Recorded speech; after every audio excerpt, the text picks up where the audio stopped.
画面中可以看到现场座无虚席，挤满人潮，民众们正在边享用板豆边欣赏烟火秀。嘉义县新港奉天宫在昨天晚上举办甲辰年教班会炉主交接典礼，暨全国有功联谊餐会，席开450桌，相当热闹。还有时长约3分钟的烟火秀，就连有功金门舞蹈城隍庙、澎湖城隍庙、天后宫都跨海来台参加。咱那个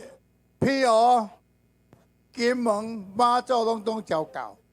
啊，董事长跟抢票董事长吼，因5点外有来，因为我非常的感恩啦，因为因今仔日哦，去年建醮吼，今年